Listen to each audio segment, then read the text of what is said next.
एक गांव में एक बुढ़िया थी। बुढ़िया को एक ही बेटा था। बुढ़िया सोची, क्यों ना अपने बेटे का घर बसाए, बेटे की शादी बनाऊं। ये सोचकर गांव के मुखिया, पंच, सरपंच, गांव के अच्छे खासे खुशी लोगों को बुलाकर दूसरे गांव जाकर अपने बेटे की शादी धूमधाम से बनाई। और जब बारात लेके लौट रही थी, तब रास्ते में एक बहुत बड़ी नाव नदी बह रही थी। नदी किनारे एक नाव लेकर एक माझी खड़ा हुआ था। नाव छोटी थी, ज़्यादा आदमी जा नहीं सकते थे। 6-7 आदमी उस नाव में बैठा करते थे। बारी बारी करके लोग जाएंगे, ये सोचकर पहले दूल्हा दुल्हन और 4 आदमी बैठ गए। और जब नाव बीच भंवर में आई, पानी का ऐसा झोंका आया कि नाव को धक्का देकर नाव को गिराया। नाव पलटी हो गई और बीच भंवर में नाव भी डूबी। दूल्हा दुल्हन उसके साथ जो बाराती बेटे थे 4-5, वो भी डूब गए। बुढ़िया चिल्लाने लगी, गांव के लोग रोने लगे। ये क्या हुआ, कैसे हुआ, ऊपर वाला ही जाने। ये सोचकर दूसरे नाव का इंतज़ाम कर अपने गांव पहुंच गए। बुढ़िया का रोना कुछ कम नहीं हुआ। हर रोज़ उड़ती उस नदी किनारे बैठती। बहू का नाम, बेटे का नाम लेकर और उस बारातियों के नाम लेकर फुट फुट कर रोती और सीना बढ़ा लेती। किस्मत में हाथ रखकर बहुत रोती। इसी तरह 12 साल बीते। रोज़ आना, रोज़ रोना, रोज़ निकल जाना, इसी तरह का बुढ़िया का हाल चल रहा था। एक दिन उसी नदिया किनारे एक बड़े महान संत बाबा आकर बैठे हुए थे। बुढ़िया आई और रोने लगी, तो बाबा ने ये सब हरकत देखी और बुढ़िया से कहने लगा, बूढ़ी अम्मा, रोने को तुझे क्या भला आई है, कुछ तो मुझे बता दे। तो बुढ़िया कहने लगी, मेरी आफत मेरी बला लेके तुझे क्या करना है। तू रहा बाबा गांव गांव झोली लेके मांग खाने वाला, तेरे से क्या होगा बेटा।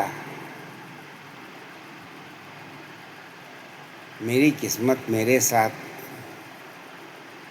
मेरी किस्मत ही फूटी है।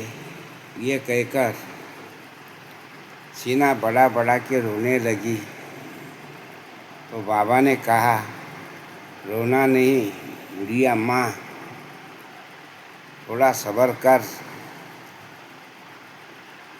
अगर इस वक्त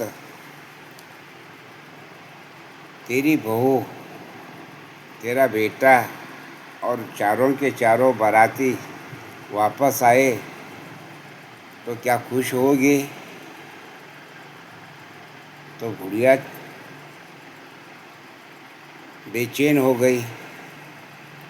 बुढ़िया को ऐसा लगा कि कोई बहुत बड़े महात्मिक है और बड़े चमत्कारी लगते हैं। तो ये सोचकर बाबा से कहने लगी, आपका बड़ा बड़ा उपकार होगा। आज 12 साल हुए मेरे रोज़ का रोना पीटना, यहाँ पे चिल्लाना, मेरी दशा से दुर्दशा हो रही है। बस उनके याद में ज़िंदगी बेचैन है। अगर इतना काम करेंगे तो कैसे करेंगे आप? कोई विधाता तो नहीं, कोई परमात्मा तो नहीं,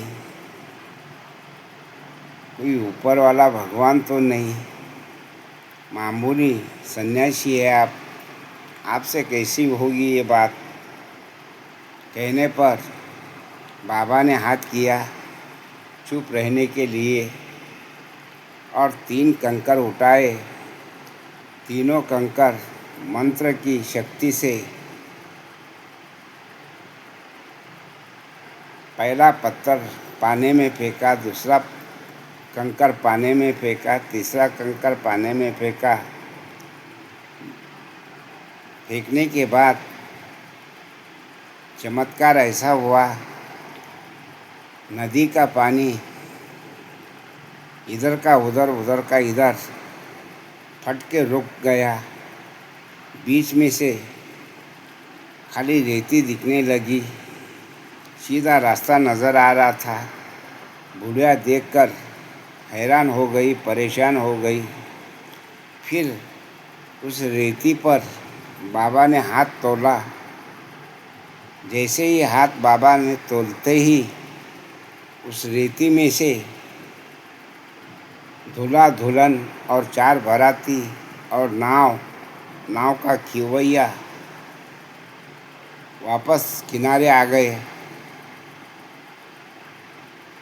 तब बुढ़िया बाबा के चरणों पे गिरकर गिड़गिड़ाने लगी, रोने लगी।